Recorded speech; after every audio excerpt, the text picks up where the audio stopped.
But Dad, isn't it time for illegal ham in the face? But bro, where's the banjo?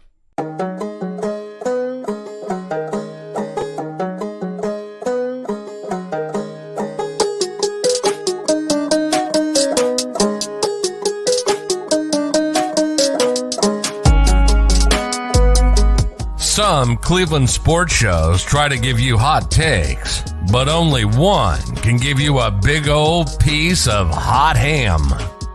Welcome to Illegal Ham to the Face.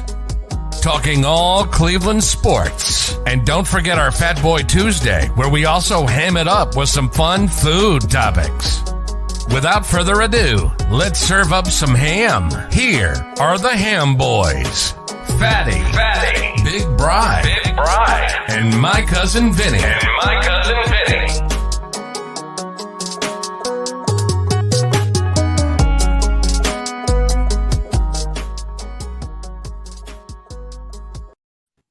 What is going on, everybody? The ham is loose, and it's October 4th, baby. All right, we are Legal Ham in the Face. I am that fat guy, Jared Fatty Bates. I also have my big fella, Big Bri, here with me. What's going on, big fella? What's up, fella? Well, we got a lot to discuss today, and it's not pretty. At least half of it's not pretty. The other half is actually kind of fun for us.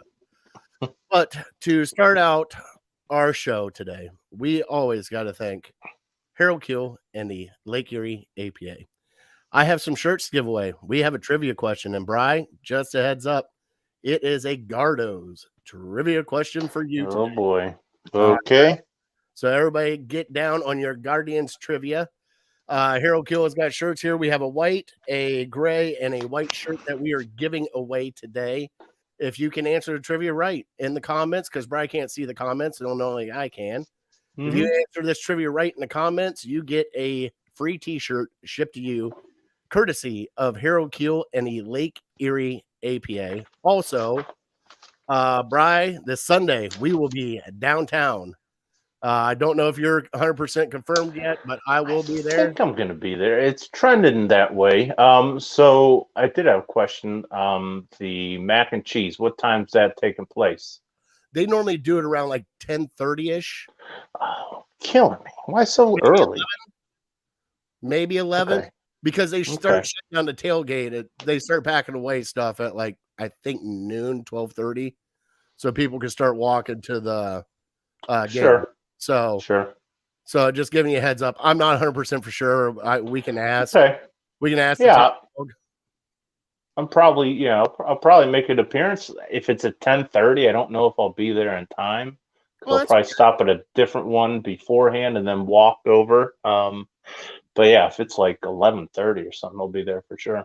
Well, we will also have 2 other shirts to give away at that tailgate. I got whatever's left over here is getting given away there. And the only thing that we ask is that you take a picture with us when we give it away, one of us, and either share it on Facebook or share it on Twitter, wherever your platform's at. And just give us a shout out and give the APA a shout out. We'd really appreciate it. How are we giving them away? There? Yeah. Yeah, well, by choice. We'll just random people. Just find one person. Either that or we can put it in with the jersey raffle drawing that they do for Top Dog. We just throw it in there, and whoever gets the number gets a free t-shirt with it, and then, we'll figure it out. Gotcha. All right. The rundown for today, Brian. We're going to get a little bit of Cleveland headlines here a little bit with your guards getting ready for the playoffs. We're going to get into the Browns, whatever loss that was to the Falcons. We'll get into that shit show. We'll look ahead to the Chargers that are coming here for the 9th. We will get into our Fat Boy Tuesday, where we will be talking mac and cheese a little bit and talking about West 3rd and Summit, who puts this on for City Dogs of Cleveland. And then we will be getting into college football a little bit for me and Big Fella. And then we're going to round out the show at the end with our top 3 best college athletes that couldn't cut it in the pros. So whether it be all the hype that coming out in college and you show up to the pros and you're just mediocre, or vice versa. We'll figure it out. Not vice versa, but somebody that just came in and you thought was going to blow up everything and was just like, yeah. I got you. Yep. All right. Craig is here. Howdy, Craig. Jose is here. Jose. Hey. All right. So, Brian, we got to get into our shout outs. Now, first off, I have to apologize to you for this weekend. I was sick all weekend at the house. I missed work on Friday and Saturday. Okay. I got your text about the get together with Big Boy Phillips and Danny Shelton Dwarf. But I couldn't do it, bud. I felt like complete dog crap. Good. It's me. Good time. I did happen to show your cousin the video with you and King Carmen. And he goes, I don't know what it is about this family and making people that are supposed to be big look small. I was like, I don't know, bud. You tell me. Yeah, I forgot to tell him that I met King Carmen. So he was joking around. I'm like, I've never met any person that can actually look at a defensive tackle that's supposed to be 330 pounds and make him look like a dwarf, but you did it. You definitely did it. James is here. What's going on, James? Congratulations to your 49ers last night because they helped me in fantasy, buddy. They helped me in fantasy like you wouldn't believe. Won me $150 on a pick 'em. Woo! That's nice. I was in second place, and I figured everyone was going to pick the Rams, so I went the other way. I went with the Niners and pulled off the upset for me. All right. Well, Brian, we're doing our shout-outs now. Do you have any shout-outs this week? Yeah, let me shout out the Medina Bees. They took it to Menor this past weekend. They're 5-1. After losing Drew Aller last year to Penn State, they haven't skipped a beat. They're averaging like 45 points a game or something like that. So, yeah, I might even go to the game this Friday. They take on their arch rival, in-county rival, the Blue Devils from Brunswick. So, yep, first time, hopefully not the last time, I'm shouting out the Medina Battling Bees football team. Nice. That's all I've got. That's it? That's it.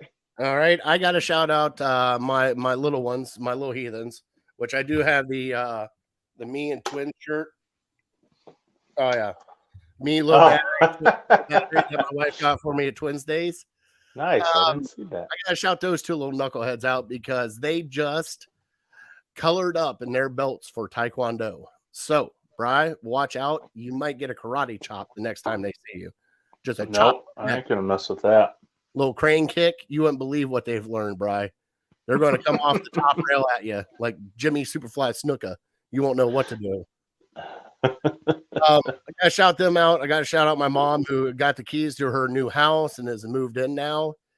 And then other than that, Top Dog Tailgate. Can't wait to see you guys this weekend. Come down and have some beers with you guys. Come down and have beers with everybody at Western Summit. Craig Foster's going to be there. We're going to see him, I believe. We're going to see Lauren's going to be there. She's already talking crap about Flip Cup. And you know something, Brian? Yeah. One drinking game I never really have played is Flip Cup. Never played it? Never played it. I played Pong. I played Pong. I played, I played everything except Flip Beer Cup. ball? What's beer ball? You throw a ping pong ball at a can of beer, and if you hit it, your team starts drinking. Yeah, but we did it different. The only place I've ever played is at our tailgate, and it's a lot of fun. Yeah, nowhere else. You need a lot of space. You need a lot of area. Guys have jumped over the fence going towards the highway from the Muni lot to retrieve a ball, and it gets a little crazy. Yeah, because like the way we used to do it, instead of throwing the ball at the beer can, we would bounce it into it, so the ball wouldn't go everywhere. So you have like a little bit of. Because by the time we start doing it, right, your motor functions are not the greatest. So once you hit that can, and if it goes just 6 inches, the whole table is probably going out at some point in time. It can get a little rowdy. But I've played all the card games and stuff. I just never, and I've played, Pong, like I said, I just never really got into the Flip Cup and all that stuff. And I mean, I've done Das Boot. I have Das Boot. Here in the house. Oh, you looked over there like you got it right there with you. I thought I had it up here with me, but I don't. That was one of my birthday gifts long time ago was Das Boot. Nice. And they yelled at me because all I did was just drink beer out of it. They're like, "You gotta chug it." I'm like, "I can't chug." You got to But wait for the bubble and then now the twist it. great thing is now though, Brian. Now that I got my nose fixed, I could chug like you wouldn't believe. That's what we come to see on Sunday. We can't wait. A little flip cup action. Pop that. Yeah, You gonna do a little shotgun with me when we get there?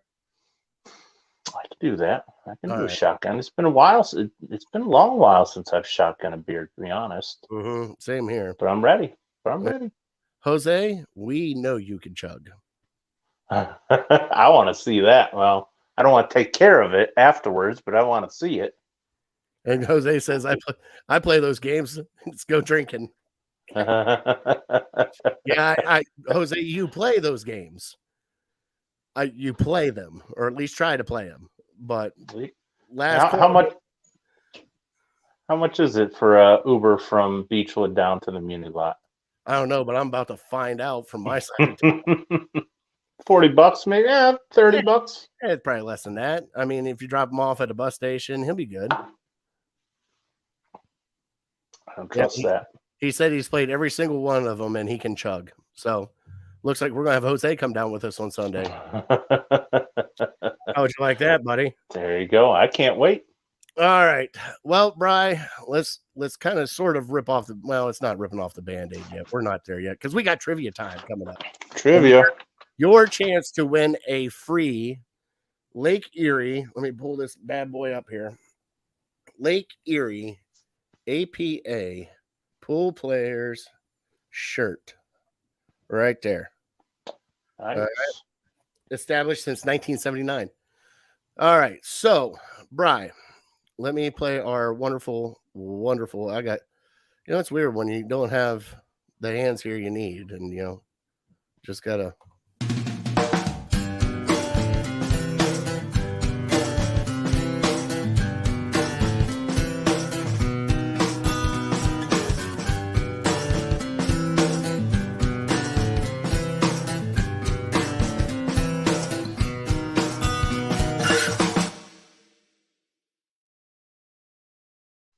And our church is brought to you by Papa V and Curb Appeal. Get a hold of Papa V at curbappeal419.com.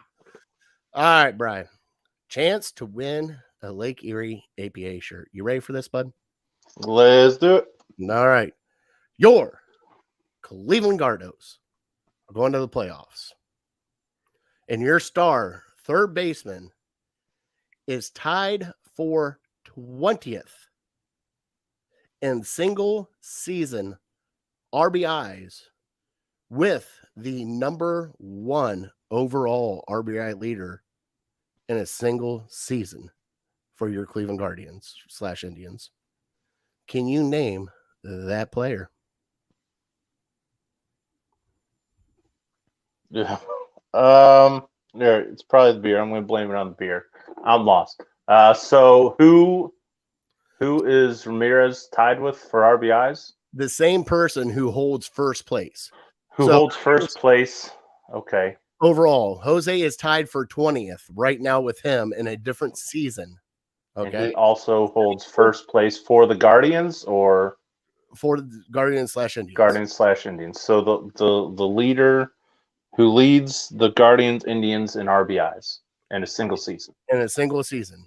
That's who you're looking for. Gotcha. Okay. Yes. All right. Do you need you understand? Yeah, I need like before 75, 80. No. After. In our prime. No, you're not gonna... In our prime. So I've seen him play. You've seen him play. Okay, I like that. In fact, now I'll hold that for later. See if somebody can get it here in the comments because I got another nugget for you here a little bit later. But all right, so that's your trivia. If you can answer that trivia in the comments, and I don't know if you cheated. It's Craig. I'm talking to you, Craig. I don't know if you cheated. All right, no Google, none of that stuff. You win a T-shirt from Lake Erie APA, and if Brad gets it wrong, you get to rub it in his face, which is awesome. So. On that note, who holds the single season RBI record for your Cleveland Guardians / Indians? And the hint that I gave Bri, Jose Ramirez is 20th this year alone with like 122 or 120. He's still got a couple more games to go. He is tied with that same person, but that different year for that same person. Different season. Gotcha. All right. Okay, I'm good. Yep. All right, Bri. Well, let's get in to your Cleveland headline.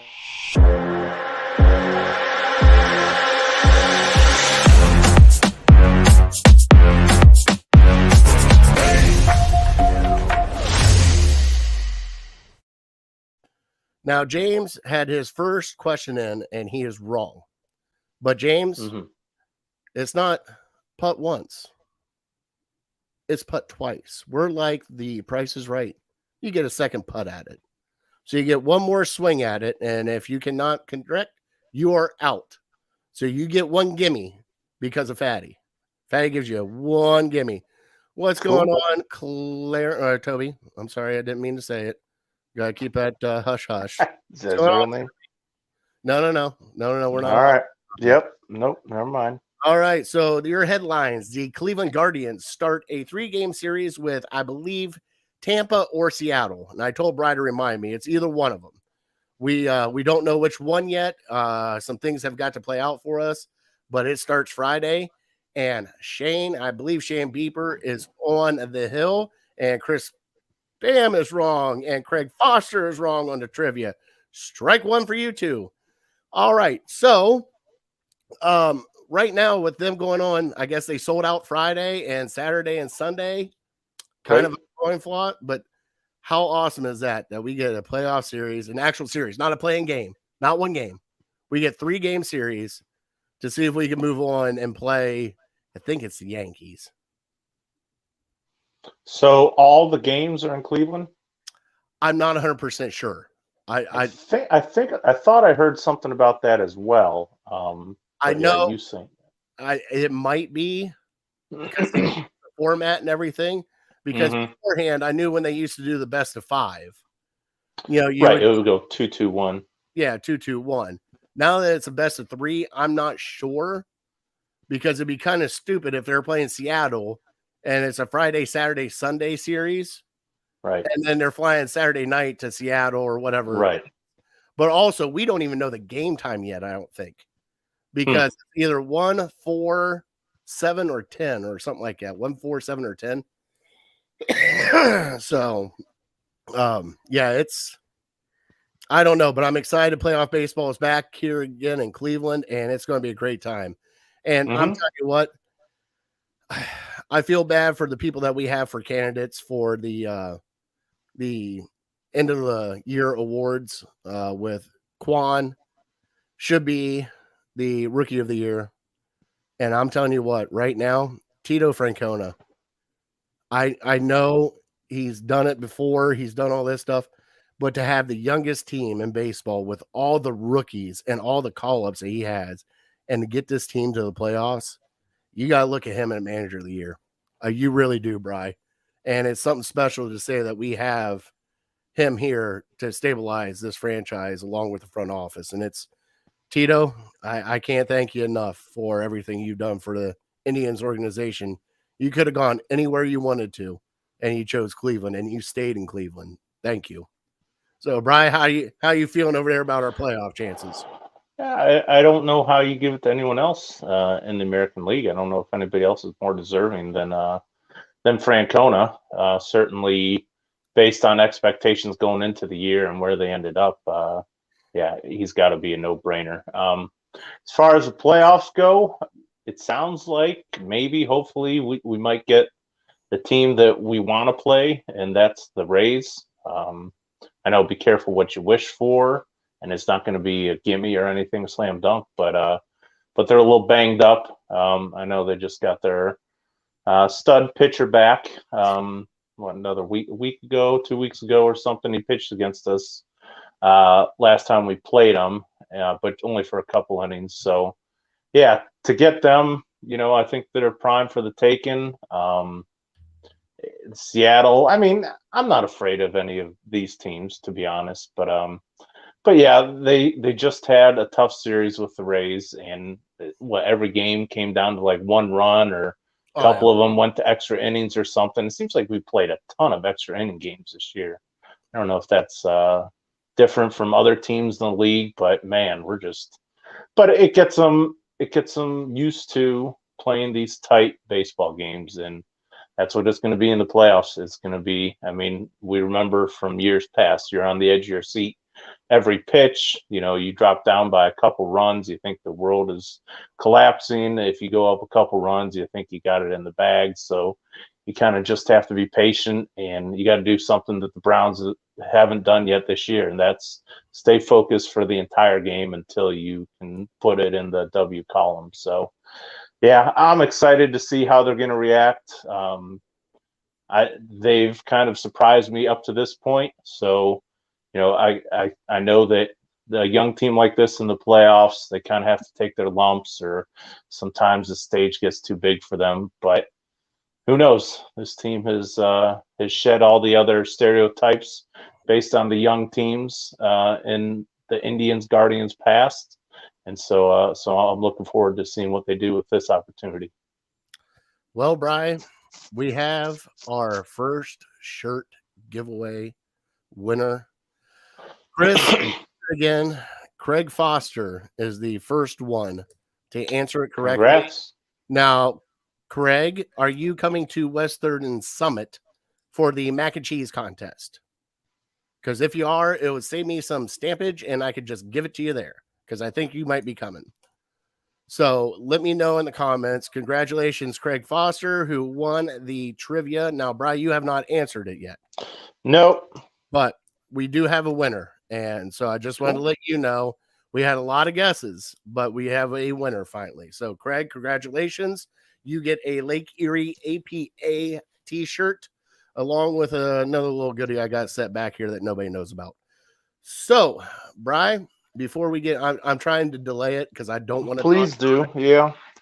So, what we're going to do is we are going to go over the Illegal Hand to the Face Fantasy Football League. And, Brian, it was a wonderful, wonderful time here for Team Fat Happy Endings.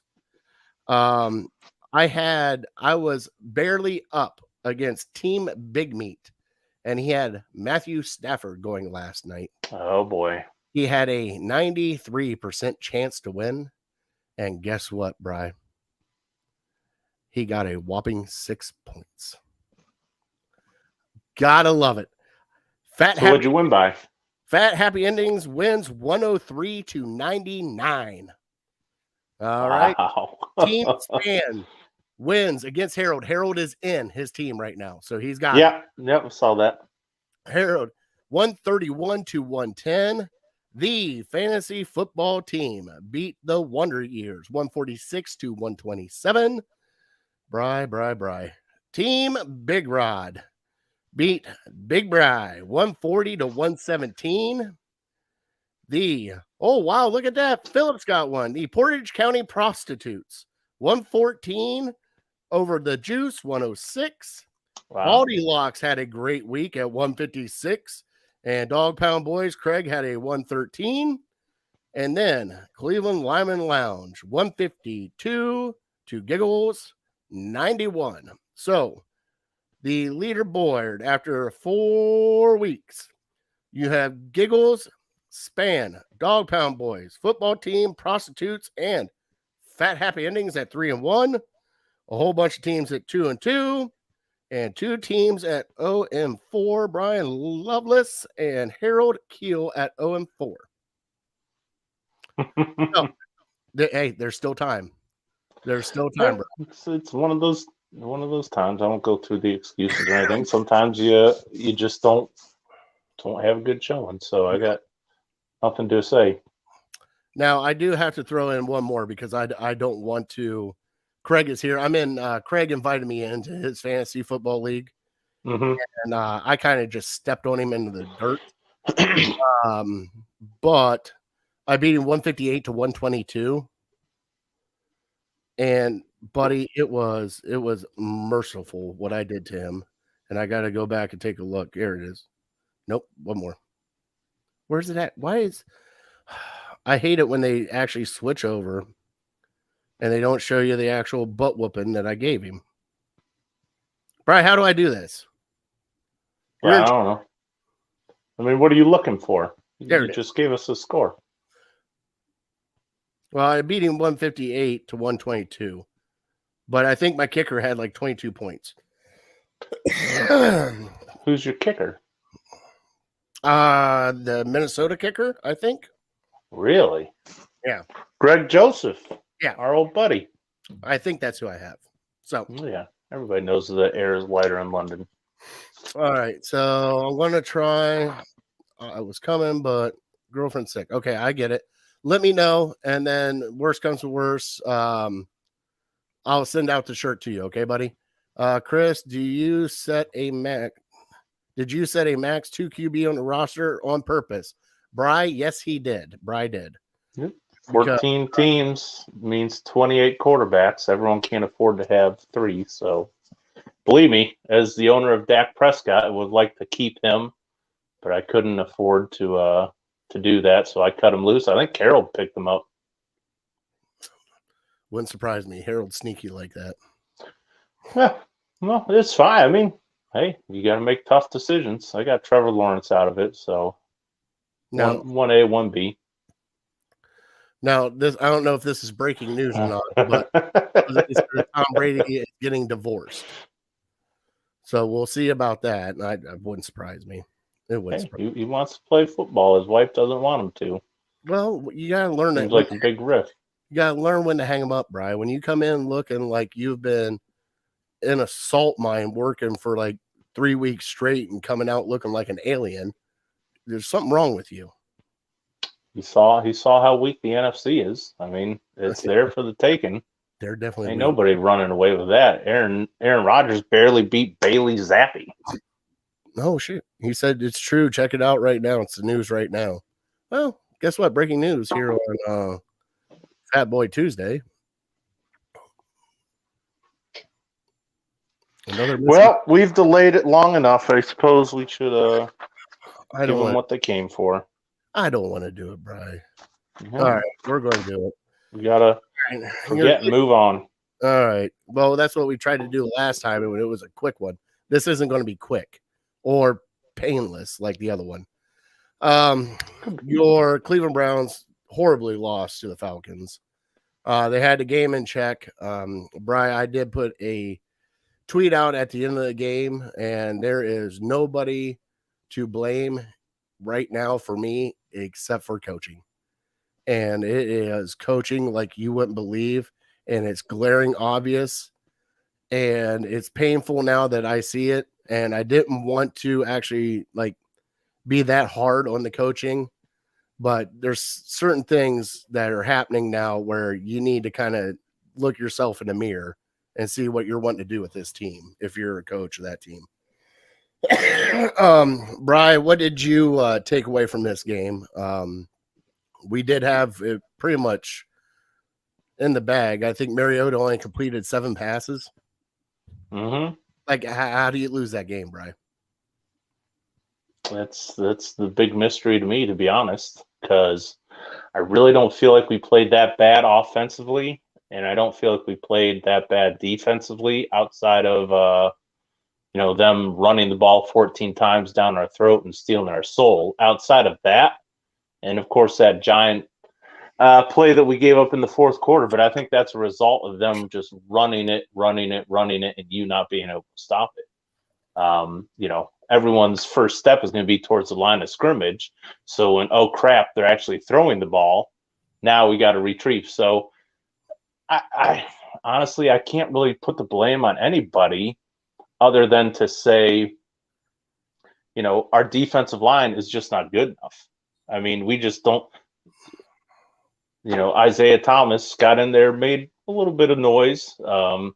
Alex Wright, Tommy Togiai, these guys just aren't good enough. I mean, it's hard for me to blame them because they are what they are. They're not like starters for us. We're not counting on them to do anything.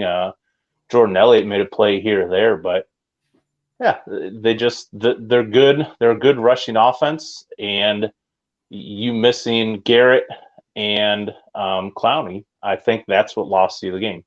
I think Tony Grossi said that he didn't think it had much of a impact of the result of the game. I 100% disagree. I think if you have Clowney and you have Garrett that game, you win because they can't run the ball down your throat. Because, what separates a Myles Garrett from a TJ Watt is he can help in the run game as well. When we signed Jadeveon Clowney and we said, why is everyone getting so excited about this guy? He had 0 sacks in Tennessee. Well, it's because he's damn good against the run. So I think if you have those guys, they can't just run the ball down your throat the way they did. And that's what set up the big pass play. And it's hard to watch it over and over and over again. You know what's coming. You can't stop it. They're getting 6, 7, 8 yards, 12 yards here. And they're lining up and they're doing it time and time and time again. So we can talk about, the final drive and the mistakes that Brissett made. But yeah, it's frustrating because I feel like we didn't play that bad of a game outside of, our couple turnovers and that stretch where we just could not stop the run at all. Yeah, you can't stop the run, and like the entire time that was happening, Bri. And I'll give you a little insight to the mind of the fat guy. Is the entire time this is happening, I'm going, am I playing Madden right now? Like, and then the next one was, who the fuck is Huntley? Who is this guy? And I'm trying to figure out what is going on, and they're just Brian, they didn't even try a pass. I don't think they just rushed it right down. 14 straight runs. But the thing is, though, unheard of. We did come back and chub him all the way to the end zone with ours. But yeah, but my big thing, I understand where you're coming from. That point in time, your defense is just. We had questions about defensive line and the depth there, and we need some players. We need somebody to step up. The loss of Anthony Walker now he did okay. Sure. He did okay. That's glaring how important that loss is, especially in this game. And also the secondary, Bri, I know I am like the biggest Ohio State homer. He got an interception, but Bri, what the hell is going on with Denzel Ward? Like that, you sit there and you say that guy was wide open. That was another blown coverage in the fourth quarter, Bri. Is that his fault? Was that Denzel's fault? It was, but there was nobody 30 yards around him. How the hell is that not a blown coverage? I don't care if it was a play action. You don't leave a guy that freaking wide open. I understand. Bri, you and I could have waltzed another 10 yards after that catch. And I don't waltz that well. I can do a two-step and a jig, but a waltz is too much. We need to see that. Oh, there he is. The Godin. Michael's here. What's going on, Mike? Thank you for watching, bud. What's up, Mike? Listen, man. But man, Brian, this is just, it's bad. It is bad. It's bad. And you know something for me? It started right at the beginning. Right at the beginning. And that set the tempo. You went all the way down there and you had a 4th and 3 inside the 5. Okay. At that point in time, you're sitting there looking at it. How great is your offense playing right now? It's playing pretty good. Well, yeah, very well. Okay. How great is your defense playing right now? Suspect. Take all the points you can get. You just wiped away 3 points off the board right there. Kick that damn field goal because it's just the beginning of the game. It's not like it's crunch time later on and you got to get fancy with something and all. Take the points because guess what? You have a mediocre quarterback running. 3 points. What's the difference in this game, Brian? Yeah. 3 points. And guess what? If we would have kicked that field goal, we'd probably have a whole different game plan right now. And I understand analytics and everything else, but the things you got to do sometimes is just take what's right in front of you. And especially right at the beginning, I know you wanted a touchdown to set the tone. 3 points sets the tone too. You know what they did afterwards? They went down and got 3 points. You know what I'm saying? Like you got to take the damn points when you can get them. And I understand it's a chip shot and everybody could say, well, you should do this. If it's the third quarter and you're down 7 points, do whatever you want down to goal line. The first and second quarters determine what you have to do in the second half. And if you score points, you're putting points on the board. It doesn't matter where it's at or how it's done. There's points on the board. You walked out of there with nothing. Nothing. Now, he did grow some balls on a fourth down call on their 30-yard line with a sneak and stuff like that. I'm not saying it's not, but man, okay, Craig, he had him wide open. I understand he had him wide open, but you got to look at your quarterback, and Ken Carman said it the best. He's not Patrick Mahomes. He can have Chubb wide open wherever the hell he wants to. He's looking at a certain area. He's not Pat Mahomes where he's scanning the whole field while he's moving out. He has a set target. There are limitations to our quarterback right now, and they're glaring limitations. And he's not going to come back and win you a game. And if he does, it might be a fluke. But you have to be ahead on a team and run out the clock, and he will manage that game to win that game. He is not going to come back and win, and we've had 2 games to show it to us. Okay, now I'm done. Yep. I'm good. Go ahead, Brian.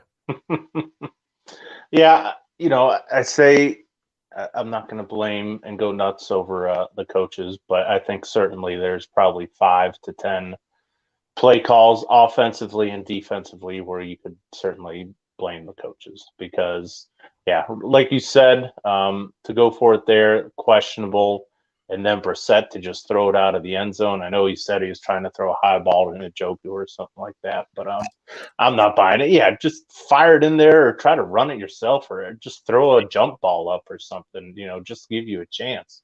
And then the end around to Njoku, I mean, oh my God. Has that ever been done in the history of the NFL, an end around to a tight end? I mean, your fastest tight end is slower than your slowest receiver. So why would you even think to do that? Yeah, you're not going to catch them off guard with that. And certainly that was embarrassing. And then, yeah, the decision to throw the ball from the 1-yard line on 2nd and goal. You got Nick Chubb, you got Kareem Hunt, you got Jacoby Brissett, who he might not be an elite quarterback. He is an elite quarterback when it comes to sneaking the ball on 3rd and 4th and 1s. What's he, 95% success rate or something like that? It's not that hard when you look at Joel Bitonio and go, hey, I'm following you. Get me in there. Because that's most of the time when he's sneaking, it's right behind Joe Bitonio's ass. And Bitonio's sneaking out 3 people. Sure. I mean, run 15 sneaks a game if you have to. I mean, just to get some positive yardage, right on. So, yeah, I know that, he didn't turn the ball over, but there's too many bad things that can happen when you're throwing the ball from the 1-yard line. And unfortunately, that's what happened. And we had to settle for a field goal because, it just run the damn ball.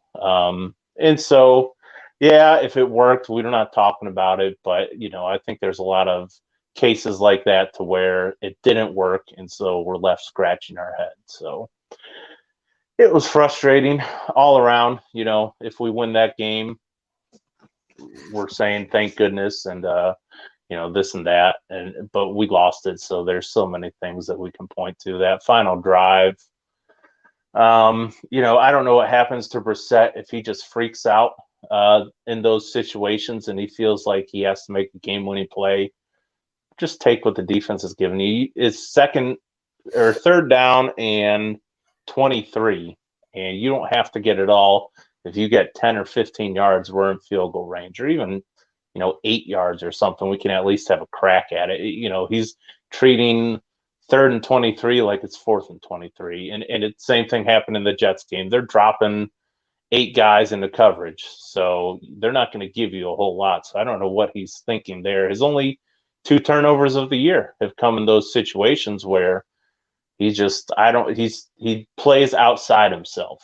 His game is to dump it down, get it to guys in space, and let them go. And it's clear that he's just forcing the ball in those situations. So, yeah, it's unfortunate that he was in that situation, but yeah, what are you gonna do? I mean, he's not Deshaun Watson. He's a backup quarterback for a reason. He's been damn good for us. That scramble for a touchdown was a thing of beauty, and he's a gamer. But he has his limitations as well. Yeah, and we should be 4-0 right now, Bry. We honestly should be 4-0 right now. You have Marcus Mariota that only passed the ball 7 times, completed 7 passes the entire time. And, Craig's going after Jose. Jose said, I was wondering why we can't put in the rookie quarterback. And then Craig goes, what rookie quarterback are you talking about? Dobbs. Is he talking about Dobbs? Yeah, Dobbs isn't a rookie, though. But, Bry, I told you I wanted to play a game with you. Mm-hmm. And I need you to put your coaching hat on right now. Okay.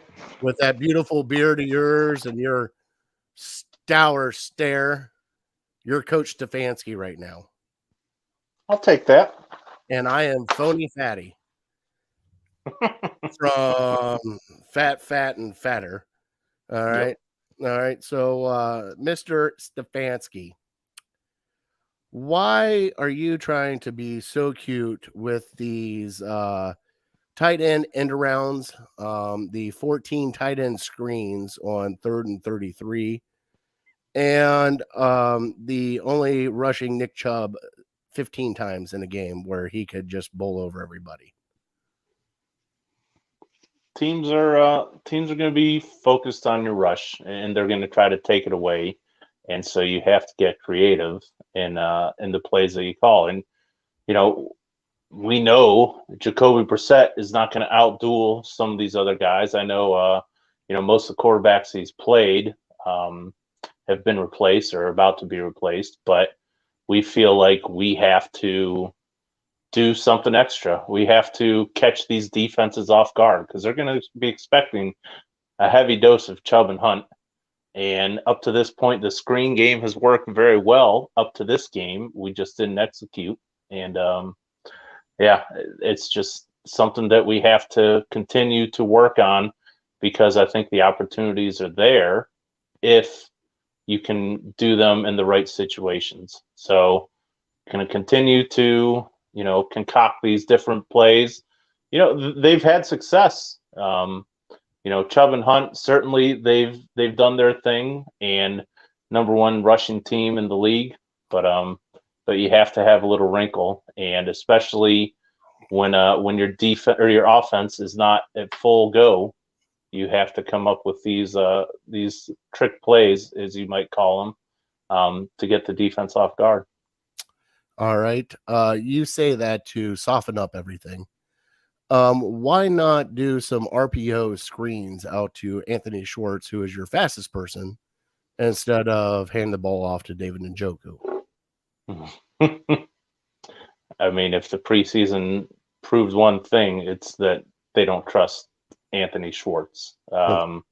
He's certainly an athletic freak, but until he proves that he can make plays consistently, we can't have him on the field. We'll try to get him the ball on end arounds and different ways like that. But yeah, we can't be trusting him at this point to do a whole lot. Last week, Amari Cooper was the highlight of the Browns offense. He made 1 catch on 4 attempts at him, 4 targets at him. Was that part of the game plan, or were you just giving him a little bit of break on the field? Listen, Amari Cooper had a tough matchup this week. AJ Terrell is one of the young up-and-coming cornerbacks in the league, and he shut him down. Maybe we would have liked to get him the ball a little more than what we did, but you got to take what the defense is giving you. And Donovan Peoples-Jones stepped up. He made some plays, and Cooper was open a couple times, and Brissett just wasn't able to hit him. So ideally, if those plays work out, he has a much different day.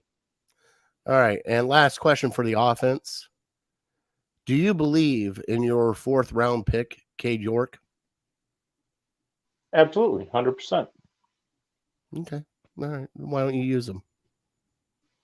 At that point in the game, we had questions. We had questions on defense. I know. And so we thought that we were going to have a shootout and we needed points. Now, in hindsight, looking back, if you told me 25 points would have won this game, I probably would have taken the field goal. I got you. All right, it's time for the defense now.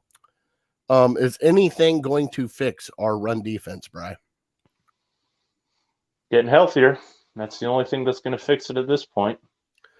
Okay. Next question to Big Bry, not coach now, Big Bry. Mm-hmm. Is our defense overhyped or is it play calling? Probably a little bit of both. They've been playing a lot of zone, and it's burned them in the ass a bunch of times. And when you have Denzel Ward and Greg Newsome, I would think you would want to play a little more man because you trust those guys, and there's no miscommunication when it comes to man coverage. You got the guy right in front of you. You staying with him the whole time. So they should probably move to that a little more and see how that works out. I would trust that a hell of a lot more than I would trust their zone coverages at this point. But yeah, I think guys just need to step up. Guys need to play to their abilities, and the coaches need to put them in situations so they can have the most success. Now, there's been a lot of people, and it's not a lot, Brian, but this car accident with Myles Garrett. Okay. Mm-hmm. A lot of people are, telling him to grow up. You shouldn't be driving that fast, blah, blah, blah, blah, blah, blah, blah, blah, blah. Bry, everybody drives fast. I know I've gone over the speed limit. I know you had. It was an accident. I know there is a track record with his speeding. Are you at all upset that Myles Garrett was this loose with a vehicle during the season? Sure. I mean, you're allowed to be upset, and I think it shows a little bit of immaturity. But like you said, everybody speeds, and it was just an unfortunate situation. It's not like he's going 90 miles an hour in a 45 or something. He's going, according to reports, 20 miles over the speed limit, which is a little much. But yeah, I don't. Hopefully, this is a bit of a wake up call for him. But it's hard for me to get too upset with him. I'm upset with the result, and obviously the number one thing is his health and the health of his passenger. But as a Browns fan, I'm disappointed. Like I said earlier, I think if you had Clowney and Garrett, you win the game. Maybe if you just have Myles, you might win the game. Just him alone, if he was full strength, I think you might have won that game and what he can do for your run game. So, yeah, we'll never know, though. So hopefully he gets right over the next week or two. It sounds like it could take a couple weeks for this injury to clear, but yeah, we need him as soon as possible. Now, last question for Big Bry's hot seat. You ready for this? Mm-hmm. Is the chair warming for our coaching staff right now? I don't think so. I don't think so yet. I think it's still early in the year. I think these 4 games, hopefully will be a distant memory. Or maybe it just continues the narrative as the season goes on. I don't think you can pull the ripcord by any means after 4 weeks. And Stefanski has a lot of what's that? I just said warming. I didn't say right. hot. I'm just saying. I hear what you're saying. Stuff. Yeah, maybe at the end of the year you can point back to these first 4 games as like, man, those are missed opportunities. But like I said, that will come once we have a full picture of the entire season and how everything unfolded. I think at that point you'll be able to say, okay, now he's on the hot seat. Or I'd be pretty surprised if they got rid of him after this year. I mean, you still have to play out the year and see how everything goes. But with all the turmoil and all the toxicity in the locker room and around this franchise over the last 12 months, I think hopefully this coming off season, nobody wants to talk about it, but because we're still in this season, but this coming off season will kind of be a cleansing, and we'll get somewhat of a fresh start next year. Bry, I wish you could see our comments right now, because I am watching a back and forth between Craig and Jose. Oh boy, I don't think I want to see that. And it's getting there. I'm staying completely out of it right now. I'm just watching. But they can't see each other's responses, though, No, right? they can. They're writing to Oh, each they other. can. They're talking to each other right now. Oh. And I kind of want to warn both of them, but then I'm just kind of like watching the fireworks go, and it's actually kind of fun because, Don't get hooked. Don't get hooked. No, yeah, Craig, Jose's fishing right now. He really is fishing because that's the kind of person he is. Do not get hooked, Craig. Do not get hooked. But some of the stuff he's saying, Brian, is absolutely hilarious. I'll have to check it out. I'll fill you in later after the show. But it's Jose kind of stuff. Let's just put it that way. Sure. All right. All right, Brian. We got to look ahead. How did our score end up this week? Before well, we both had the Browns, and we both had the Browns covering, so we both lost on both ends. Nice. This is awesome. Great. So that puts me. Oh, I don't have it in front of me. I think maybe I'm 2-2. 2-2 with Browns picks, and you're 1-3 with Browns. And we're both 1-3 against the spread. Yes. So the spread now is the Chargers by 3, I believe. Correct. Last I saw. All right. Do you have paper to write this down? You got it. All right. Because we have coming up the Chargers, which we're going to get into here in just a second. I'm going to give you my score before we get into the Chargers. And you know something? I have been all over the board with this Browns team. When I think they're doing good, they do good. When I think they do bad, they do. Like, it's just when any polar opposite of what I think half the time. I thought they were going to come out and have a great game against Atlanta. And, I thought a blowout against Pittsburgh, all this stuff. You know something, Bri? I'm just actually going to use my head this time. You have a very, very talented Chargers team coming into Cleveland. Now, I know it's West Coast to semi-East Coast. But you have a top 10 quarterback in Justin Herbert. Austin Eckler's no joke. The defense is actually a pretty solid defense. Bri, I got to go with bold up on this one. I think they get ahead, and there's no way we can catch up to them. And I think they get ahead big. I think they win 35 to our 20. Dang. I have no faith in this defense, especially the secondary. And with Justin Herbert, this is our first true test of a quarterback, Bri. And Joe Flacco lit you up. What do you think Justin Herbert's going to do to you? Yeah. And the bad thing is, this is our bad stretch. We could have been 4-0 right now, going into the next 7 games with the star quarterbacks that we got. Let's see here: Rodgers, Brady, Herbert, Jackson, Allen, Burrow. Yep. Yeah, Allen, Burrow. Hits keep coming. And Jones might be back now. Yeah. Well. So yeah, we see the game similarly. So you got the Chargers and you got them covering. Mm-hmm.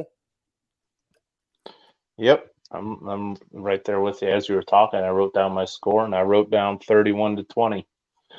So we're about the same place. The Chargers are a talented team. They're missing some pieces. Bosa's out. Their up-and-coming left tackle is going to be gone for the year, but I think they just have too much talent. They might be getting Keenan Allen back now. If the Falcons are going to do what they did to you, who knows what the Chargers can do to you. And they're a team that's pissed off and on the rise now. If Justin Herbert gets re-injured and hurts his ribs, I mean, all bets are off. But you got to get some pressure at him and make him uncomfortable, hit him, nothing dirty or anything like that, but you got to make him uncomfortable. You got to make him feel you. And we can't do that with our current defensive line. So you're going to have to do that with exotic blitzes, maybe sending some safeties or some corners on blitzes.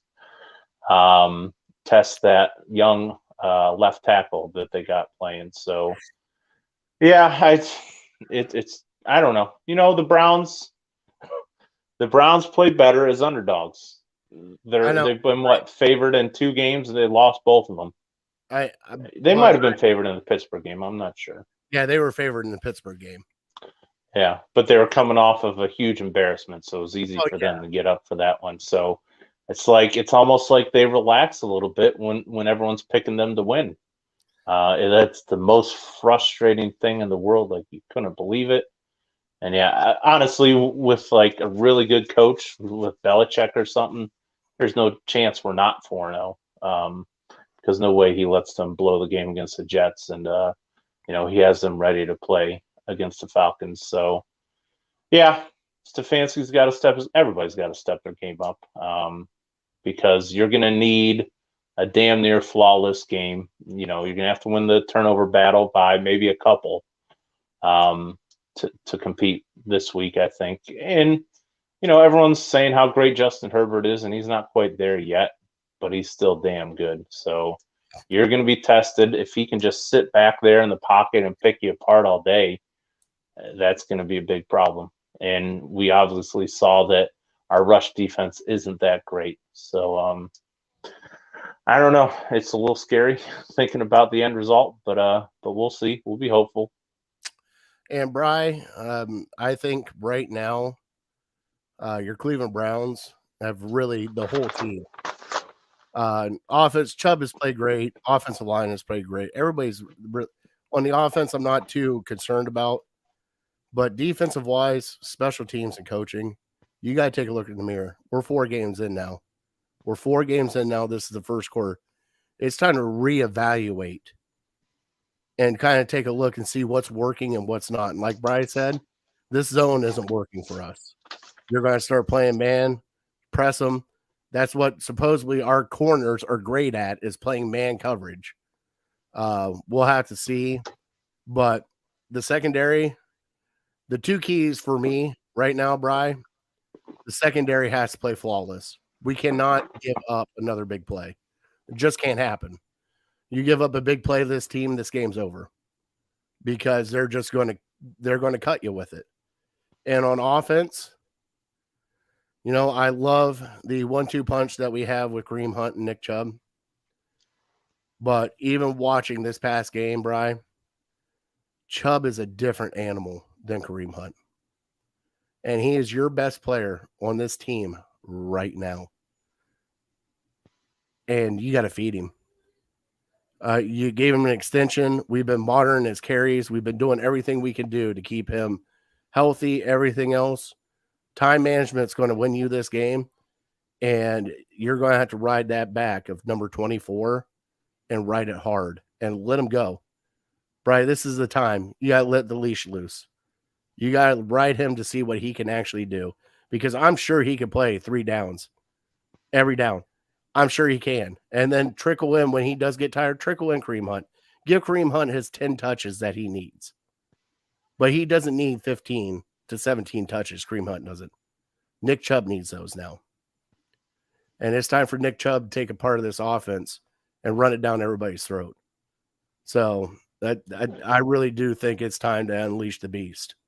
Well, to piggyback what you're saying, yeah, we know Nick Chubb is great running the ball up the gut. He's pretty damn good on screens too.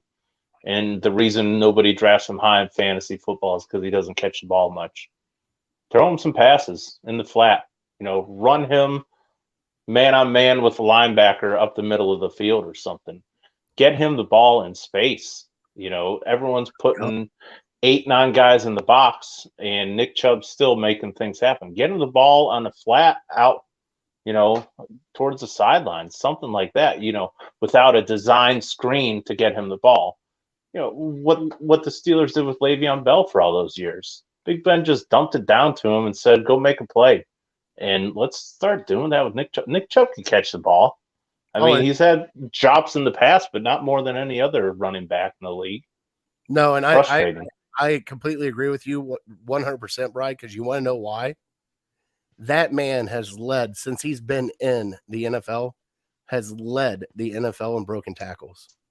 Yeah. First yard contact. As soon as he's touched, he's gained more yards than any other running back in the NFL since he's been here.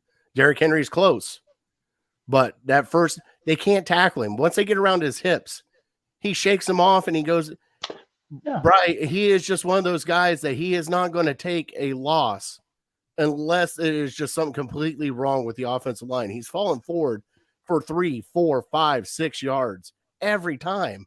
It's not like it's every time he's gaining extra yards. And it's something that the defense is not going to expect. They're going to expect Chubb up the middle 20 times touching the ball. Give him 10 targets. Throw him the ball 10 different times. The defense is not going to expect it because the Browns have never done it. I mean, he's lucky to get probably his career high is 5 catches in a game or 4 catches in a game. So, yeah, get him the ball in space or something. Let's try something different. I don't know why they're so against that. He can catch the ball. He's fast. The one play I love the most of them is when he goes completely out wide as a wide receiver. And motion, and there goes Chubb out of the backfield over as a wide receiver. Yeah, they're not throwing the ball. Yeah, I don't have to worry about him. Yeah, Jesus, just stand right there and look at him. Hey, buddy, how you doing? Right. Come on. Decoy. Bri, let's have some high hopes, but at least we're going to have some fun at West 3rd and Summit with our Top Dog tailgate and our friends down there. So let's get into Fat Boy Tuesday. And now it's time for Fat Boy Tuesday. And Fat Boy Tuesday is brought to you by 2 fat guys sitting here staring at you right now. All right, so Bri, do you want to do offense, defense teams, or you want to just? Oh, I did. Well, do we really have a player of the game? I don't know. I came up with some. Yeah, I got some, but we don't have to. It's not like anybody. No, we can do that. I'm sorry. I got all excited about Bold Up. I wanted to stop talking about this. I'm trying to keep you on script. And Bri, I even have him here because as soon as I clicked all the way down to next charge up, I was going to go back to him. And I'm like, we already passed him. Nobody needs to know. Bri, give me your big O player of the week. Yeah, I'm torn. I could take the low-hanging fruit and say Nick Chubb, but I can say Nick Chubb every single week. So I'll say DPJ, stepping up, making some plays. That big one that was just that close to a touchdown, and then we settled for a field goal. And that was a hell of a catch because I didn't think he was going to get it. I thought he'd lose the ball in the sun, which you can't blame him for that. But yeah, he got the focus and made a play. And we need more of that because Amari Cooper was non-existent for most of this game. So yes, give me some DPJ for that one. Low-hanging fruit, Nick Chubb, but I'm going to go with your guy, our center. I can't even pronounce his name. Posick. With him and Batonio and Teller right there in the heart of it, I'm pretty sure we could sneak 4 or 6 yards if we need to. I don't even think we need to run a play, Bri. Just get Jacoby down and just keep pushing the middle of the pile every time. Because those 3, when it comes down to a quarterback sneak, Jacoby gets 6 yards. He's not even stood up. He falls forward for another 4 and just rolls right over top of people. So kudos to them. And plus they really didn't, there at the end, they got a little bit handsy with some people, but I'll tell you what, they've done great in the run game for Nick Chubb and Kareem Hunt. And pass blocking, Jed Wills is back. All right. We have Conklin was back at right tackle, correct? Yep. Okay, so we're starting to get our offensive line gelling, and right now they're gelling with the power game, and they're protecting Brissett as best as they can. So this offensive line is probably one of the best ever. So, Bri, who is your big D of the week? Big D of the week, and I was gonna give it to Grant Delpit because he had a couple of nice breakups. One was on a 3rd and goal. In the end zone, he had a breakup, and then he had another breakup on a 3rd down, and it was just nice to see him make plays. But, this team is desperate for guys that make game-winning plays, and there's not many of them. There's not many opportunities out there, but in the 4th quarter, when we needed a stop on 3rd down so we could give our offense a chance, this guy make a play, and Jacob Phillips on 3rd down, stopped him short. So we could get the ball back. Otherwise, if it was 1-on-1, if he didn't get him, the guy's getting the 1st down, and they're taking knees. So for him to make that tackle on 3rd down, at least gave us a chance. So I'll shout him out. Bry, the only one I can shout out right now, and I really don't want to shout one out. I think the defense lost us this game. It's been twice now that you have had a chance to stop. Your offense did everything they could, and you did not do what you could do. So if I have to choose one, I'm going to choose Jordan Elliott for getting a timely sack when needed. I'm kind of like with you, bits and pieces. Grant Delpit did play a very good game this week. Denzel Ward was up and down. The great thing is, you hear all this stuff, we really don't talk about Greg Newsome that much. Or or John Johnson. I really haven't brought up John Johnson that much. Greasing the skids for me. Well, I'm just, we really haven't brought up anything. Exactly. And you know something? You know what they say about the guy that's not named? Must be doing his job, right? Well, so, Bry, let's go with Just Not My Day. There you go. You lead me right into it perfectly. And it's more of a, John Johnson. He didn't do anything to lose us the game, I don't think. I didn't go back and rewatch that big play. I don't know if it was his responsibility or whatnot, but we signed this guy to a pretty lucrative deal. We had high hopes, and through, one full season and a quarter of another season, I don't feel like he's living up to what we were hoping for him. So he's got to start making some plays. I need to start hearing his name more. He's not an offensive lineman. I need to hear John Johnson making a play here, John Johnson making a play there. Yeah, he's not losing the game for us, but when we have Myles Garrett out, we have Jadeveon Clowney out, we have Taven Bryan out, we need our playmakers to make plays. And I saw Grant Delpit make plays. I saw Denzel Ward get the interception. I didn't hear much from John Johnson, and it's been that way for a while. So I'm needing him to make some plays to get me back on his side. For my Just Not My Day, Bry, I am just going to go with the entire run defense of your Cleveland Browns. You let a Dearness Johnson loose that nobody knew at all just go to town on you for a series, and you just got embarrassed. Like, you didn't get like a little bit embarrassed. Like, you got embarrassed like you wouldn't believe, because their star running back wasn't doing it. Their backup wasn't doing it. It was their third string running back that was running all over you. And not a little bit running all over you. As Bry said, 6, 8, 6, 8, 7, 10, 5. Touchdown. There it was. Like, that's what happened that drive. Bry, it really did. It felt to me like I was playing Madden and just like, and juke. Sure. And juke and gone. So, all right. So let's get into Fat Boy Tuesday. We are going to be at Western Summit for Mac and Cheese Tailgate, drinking some beers with all the people down there. Lauren and Eric and everybody. Craig, hopefully you can make it. So, Bry, I got to ask you, you are not a guest judge in the mac and cheese, but this fat guy is. Now, it is me and Nick Wilson, our guest judge.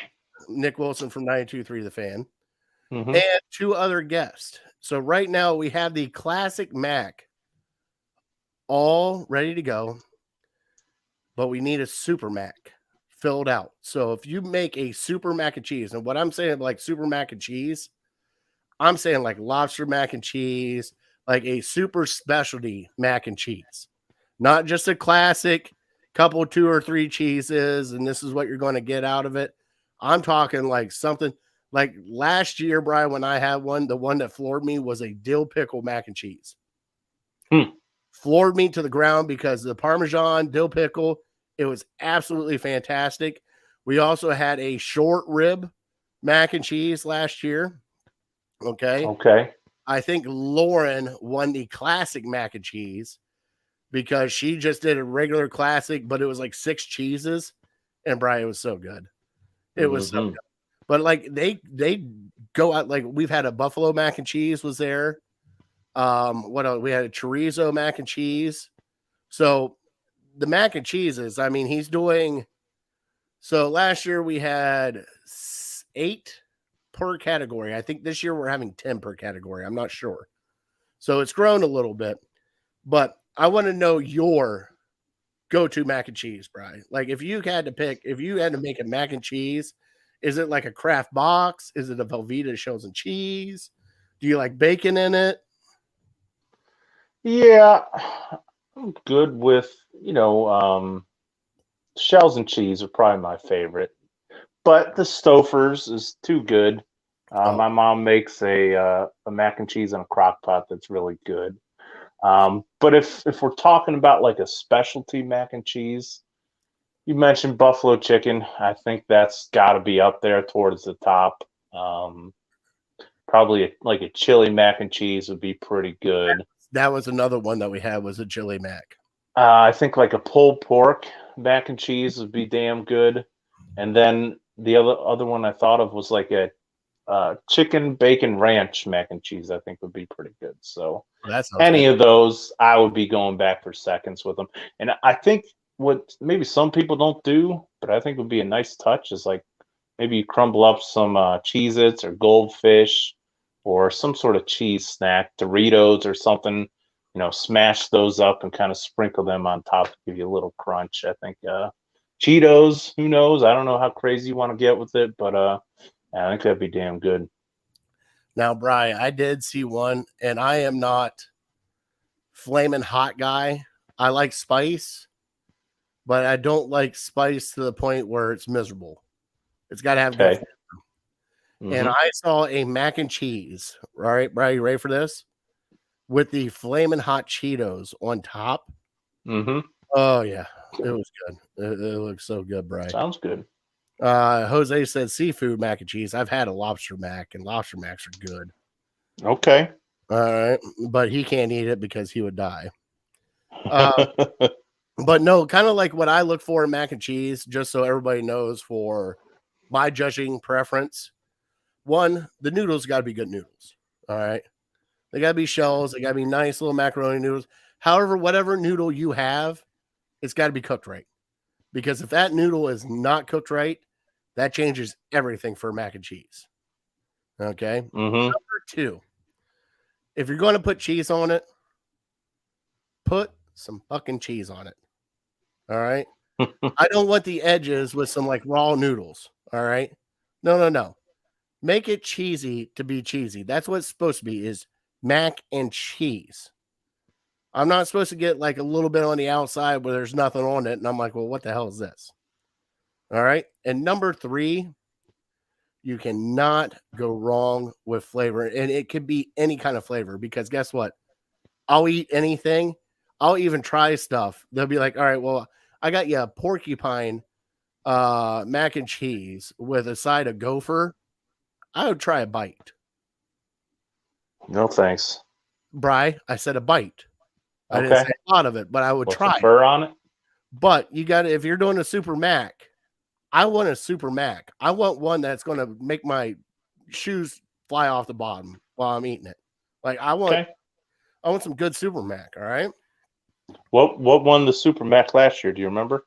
I voted for the dill pickle Mm-hmm. personally, and I think one other person did with me.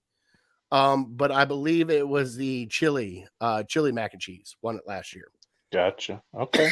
But it was a really good chili mac and cheese because it came down to those two. The other ones were kind of like they were good, but those two stood out. And it was fantastic. Mm-hmm. All right. So, all right, Brian, we're done with mac and cheese now. We're going to talk a little bit of college football, end out with trivia and our top 3. All right. So college football, we are in conference play now, Brian. The Ohio State University is ranked number 3, I believe.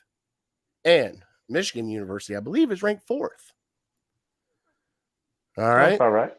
Can't wait for November. Can't wait for it. But college football has been wacky as wacky could be. We've had upsets. We've had everything else. And Bri, I wanted to talk to you. It's more or less like a one-hit wonder. All right. They were so great in college. Why didn't they do so good in the pros? Mm-hmm. All right. And we've had a handful of those on the Cleveland Browns. Right. Okay. We really have. I mean, if you think back to it, who was the Baylor receiver that we drafted 15th? Corey Coleman. Corey Coleman led Mhm. Baylor for touchdown, catches, everything else. 20 touchdowns one Yeah. year. Record book. Didn't do so great in the pros. Johnny Manziel. Too. Other different stories. Brady Quinn was Yep. on here. Yep. Let's keep going. Montario Hardesty. Now, granted, that was injury based, but he did great in Tennessee. Came here, Mhm. not so much.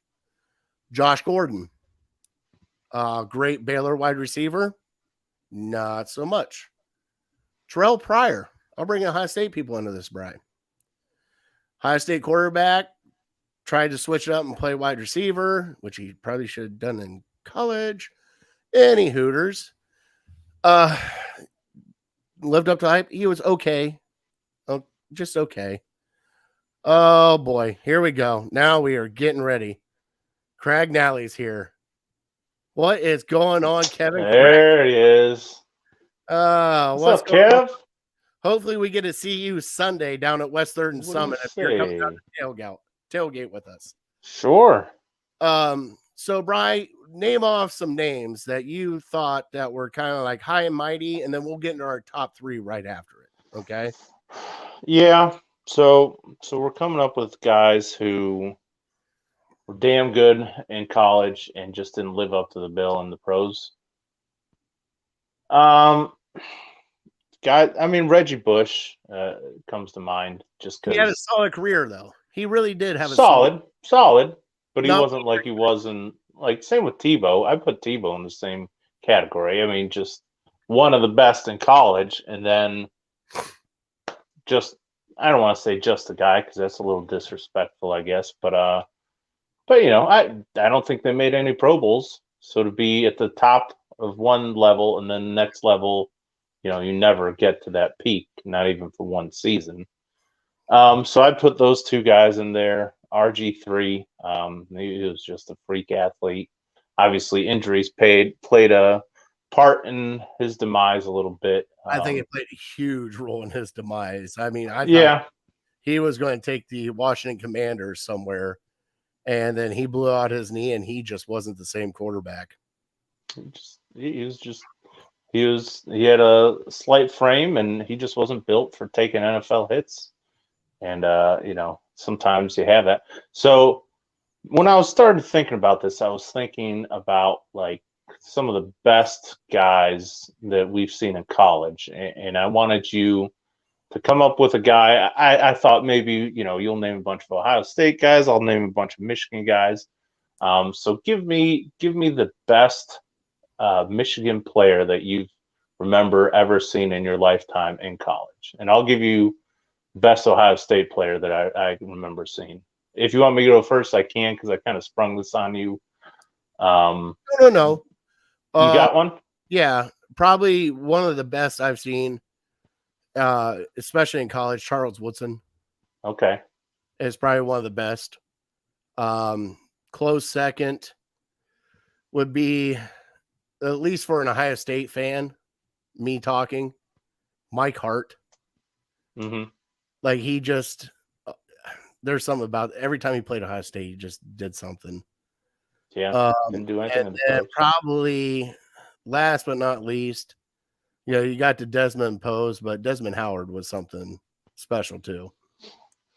Yeah, along the same lines, I was thinking of probably the best Ohio State player that I've seen in my lifetime. It just kind of a game changer and just was different than everybody else was. Ted Ginn, and just his speed and just how smooth he looked on punt returns, and when he got in the open field, it was like it's over, it's gone. So hated to play against him. What's that? It didn't even look like he was running. It really didn't. Right. Like he was just like gliding. a dog, and then next thing you know, he's in the touch. It's like, what the hell? Like, right. And I don't ever recall seeing speed like that in college. So that was kind of an eye opener for me. So that's kind of something an Ohio State player that'll kind of always stand above the rest of them, in my mind anyways, is just just being something that I don't recall ever seeing before. And that's your only one? Oh yeah, that was the one guy that, that just kind of stood out to me. I mean, I could come up with other ones, but Okay. but he kind of he was different than other Ohio State players that I can remember seeing. I mean, they're all great, but yeah, he was just different. Yeah, and he definitely was. And for him to have, what was it, like 12 years in the NFL? Yeah, Just yeah, unreal. he's just he had some good years with Drew Brees, and yeah, he was fun to watch. Even with the Panthers, being a punt returner and wide receiver with the Panthers back in the day. Can't teach speed. Yep, that's why, I think the Browns are giving Mitchell Schwartz a second. Mitchell, there I go again. Anthony Schwartz. A second, a third, a fourth try because, yeah, that speed. You just hope something clicks eventually. And if he can put it all together, he's a stud. God, I'd love to watch Mitchell Schwartz run at 40 with Anthony. Would that be something? I think Anthony might be able to beat him going backwards. That'd be embarrassing. Oh, my Lord. All right, Brian. So let's get into our top three, and we'll close out the show here. All right, Brian. And we love talking college football, and we're probably going to have here before too long, especially with playoffs and everything kind of doing. We might be doing college football along with the Browns because you and I are both passionate about our teams, and it looks like they're on a collision course here at the end of the fall for something special. So, Brian, the reason why I brought this up is there has been, like you said, we've had a Johnny Manziel, we've had Reggie Bush, we've had all these great college players. And I mean, not like game-changing college players that when they get to the pro level, either they were just okay or just done. And they couldn't compete in the pro level. So I wanted to get your top three that were the best in college, but just didn't pan out in the pros. Sure. Right? You want me to go first or you want to go first? I will go first with mine. And I'll even take it because I know it's true. Granted, I never got to see him play because I was not young. I wasn't even born yet. 2-time Heisman Trophy winner, Archie Griffin. Only man to win it 2 times in a row. But in the pros, not so much. All right. What about you for your number 3? My number 3, also near and dear to our hearts. It's Trent Richardson. I mean, he played on the same team as Derrick Henry, and people were saying he was better than Derrick Henry. Or I can't remember. Did he play with Derrick Henry or did he play with Mark Ingram? I kind of. Okay, so it was him and Ingram that were played on team with a Heisman Trophy winner, and they were saying he was better than Ingram. So for him to come to the Browns, I was super psyched, and just never panned out. All right, Bri, for me, and it's a wonderful, wonderful story of a West by God, Virginia. Pat White, one of the most electrifying quarterbacks for Rich Rod and his power that he had there at West Virginia. He had Heisman Trophy written all over him. They played great. They lost short match. And when he got to the NFL, he couldn't do a damn thing. And Bri, what you say about Ted Ginn, Pat White was like Lamar Jackson. If Pat White played now, the way college is played now, he'd probably be Lamar Jackson, if not better. Mm-hmm. Sure. And if people don't know who Pat White is, look it up because it was him, like Tavon Austin, I think was on that team. Steve Slayton. And that team made some noise like you wouldn't believe. They were ranked like second. I think they lost to Pitt. They lost the backyard brawl to not get into the playoff, into the championship game. So take a look at that guy because that guy is something special. Brian, you're number 2. My number 2, man, I was trying to think of of guys, and this guy kind of stood out because he was a receiver, and I thought he was, they're talking about him like he was going to be the next Jerry Rice, and he had a okay career, I guess, but he just didn't live up to the billing, and that is Michael Crabtree. He was just at Texas Tech. They were saying he's different, and he wasn't the fastest guy, but he was just smooth with his routes. He could make any play out there, and then get to the NFL, drafted, I think, top 10, maybe even top 5, get to the NFL, and he was just kind of, an average number 2 receiver or whatever. So he was a guy that stuck out to me, number 2. All right, Bri, my number 1. All right, and after this, we're going to do one Michigan and one Ohio State. All right. Oh.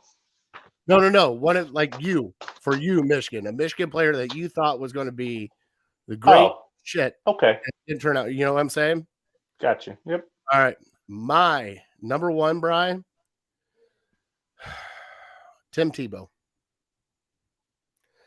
Tim Tebow was a leader of men, and especially for the offense that was built for him there in Florida. Tim Tebow, and even coming now, I'm not saying he didn't do horrible in the pros. Like, I don't think that he completely got a fair shake. Okay. And that's just me personally, because when you go to Denver and you beat the Pittsburgh Steelers in a playoff game, and then you really don't get a chance at quarterback again after that, you know what I'm saying? Like, It was just, I think the reason why is because he was left-handed. He threw funny. His mechanics were off. All this other stuff.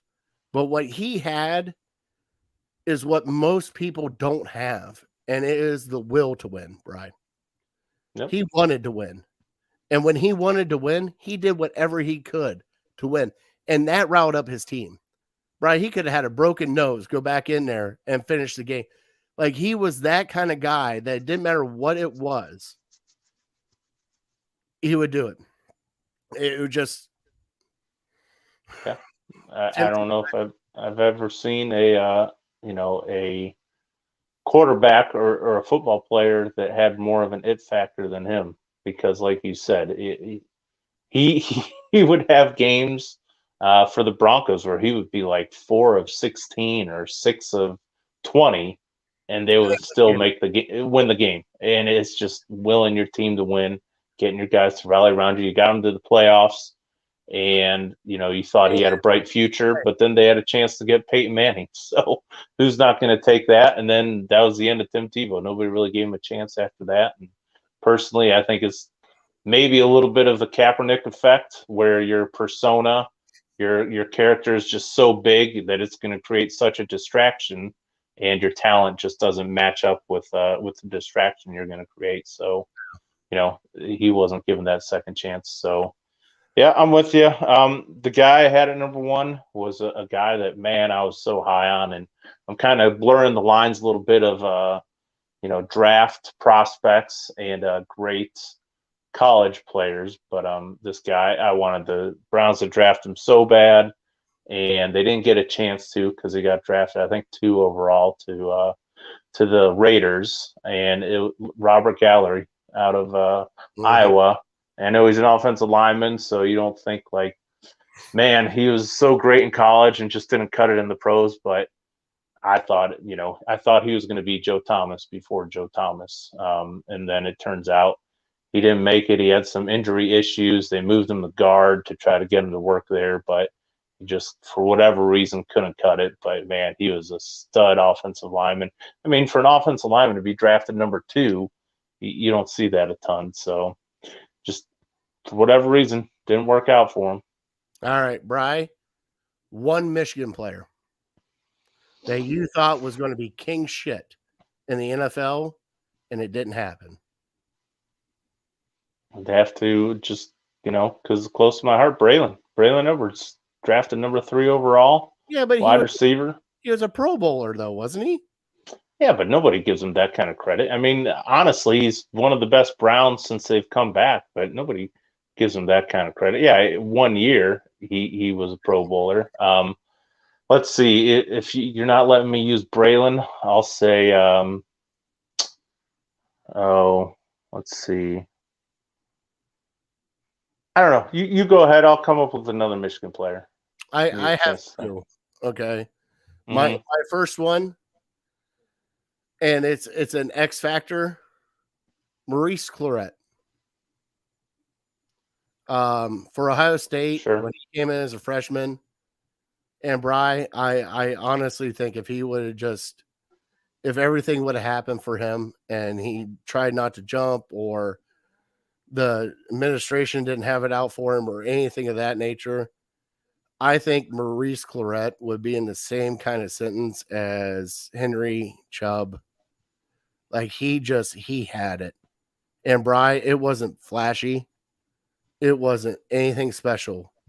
It was just put my head down and I'm going to run over you. I'm going to beat you that way. And my number two, and this is going to blow your mind. You ready for this one? Let's hear it. Troy Smith.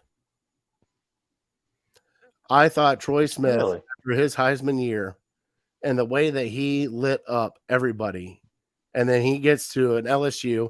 I mean, Bry, he went to the national championship game twice and lost both. Mm-hmm. How many quarterbacks can say that in college? Right. Not many. And I saw him, the game, not any other game, the 1-2, Ohio State, Michigan. He won that game. Mm-hmm. You know what I'm saying? Like, he was that guy for Ohio State. And I thought that if he got into the pros, I really thought he was going to do something special. And it just never happened.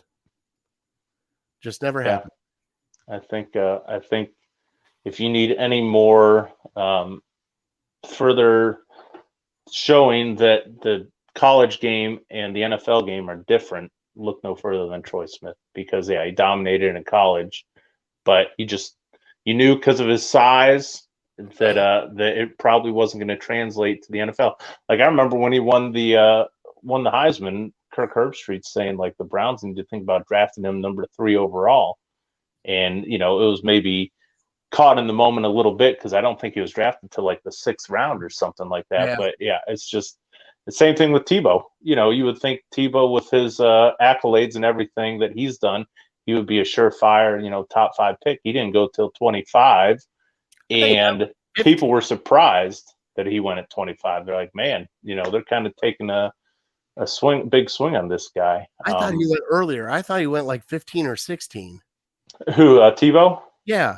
No, yeah, I think they traded up to get him. Are you sure? Because because I'm sitting there, I was floored when they actually took him, because I thought Josh McDaniels was coach. Of course he was. So I remember another Michigan guy, and it's a guy who was drafted in the 1st round, I think by the Bengals. I don't know if you remember Chris Perry, the running back. Mm-hmm. He was a stud. I loved him. He might have even gotten the Heisman conversation. For whatever reason, just didn't translate. I don't even know why I question you when it comes to the draft. I don't even know. Was it 25? I don't even know why I question you. See, why can't I put this useless knowledge to make some money or do some good for the world? It's called Mel Kiper. Put out a draft book. Face draft book. All right. Yeah, I'm not that big of a nerd. I just have useless information. All right, Brian. We're here at the trivia stage. All right. We already have our T-shirt winner, which is Craig Foster, who has the single season RBI record for your Cleveland Guardians / Indians. Man, I have one name down, but I almost feel like it's a trick question. So the 3 names I have are Albert Bell, Juan Gonzalez, and then I think the answer I'm going to give, but I'm starting to think it's not right because I would think more people would have guessed this. Manny Ramirez, I think, will be my guess. My God, you're so good. Is that right? You got it. Really? How many? 1999, Manny Ramirez slugged in 165 RBIs. 165. Yep, that sounds right. In 2000, he slugged in the exact number that Jose Ramirez has right now. Okay. So we need Jose to get a couple more, break the top 20. Albert Bell was right behind him. Okay. Was Okay. Juan Gone up there at all? Juan Gone he was on the top 10. All right. But okay. he was not in there. And I know which Juan Gone, like 2006 or whatever the hell it was. Well, with Texas, he hit like 190 or something, I thought. Yeah. So for your Cleveland Indians, I want you to Jose is 20th with 120 something. Mm-hmm. But the leader is Manny Ramirez, and Craig Foster got it. So sweet. Congrats, Craig Foster. You got a t-shirt coming. Hopefully I can actually give it to you in person and we can have some fun. Brian, we are definitely here at the end of the show, bud. I mean, it's been an hour 35 minutes. Yep. We've had a blast. Tune in next week to see some pictures. Brian, we're going to have some pictures floating around. Sure. Stuff from Western Summit. Please go. If you guys want to come out and hang out with us, come out and hang out with us. I will be there about between 9 and 10. I'll be at Western Summit with Bri, with Top Dog Tailgate, with Lauren, drinking some cervezas and eating some great food that's there. There's going to be a whole bunch of games, prizes, and stuff given away. It's for a great cause for the City Dogs of Cleveland. Mm-hmm. So please come hang out with us, have a beer with us, check us out. And you know what I like to hear? Hey, fatty. You give me a hey, fatty, I know who's there. Somebody there to see me. So give me a hey, fatty, all right? All right. On that note, Bri, it's been a great show. Thank you so much for being my co-host and yes, sir. Side host for everything, bud. I appreciate it. All right. We will be doing a live show here soon. Very soon, Brian. If it's not you, it's me. So we'll figure that out. I might just peek in at an establishment and we just do a show from there. All right. So, Brian, on that note, God bless him, bud. Yep. God bless you. God bless your family. And God bless the Cleveland Browns. All right. I am that fat guy. Thank you guys so much for watching. Please like, subscribe, share, retweet, do everything for our show. We love doing this show. We have so much fun doing it. And all we need is a little help from you to get it out there to everybody so they can have some fun with us. Craig, Jose, Craig Nally, nice seeing you. Yeah. Good Auden, for sure. Mike. Yeah. Mike Gotti in here. James in here. Chris in here. Friends, family, thank you guys so much for watching. But like I always say at the end of the show, Brian, we are definitely uncorked, unloaded. We're out. See you next week.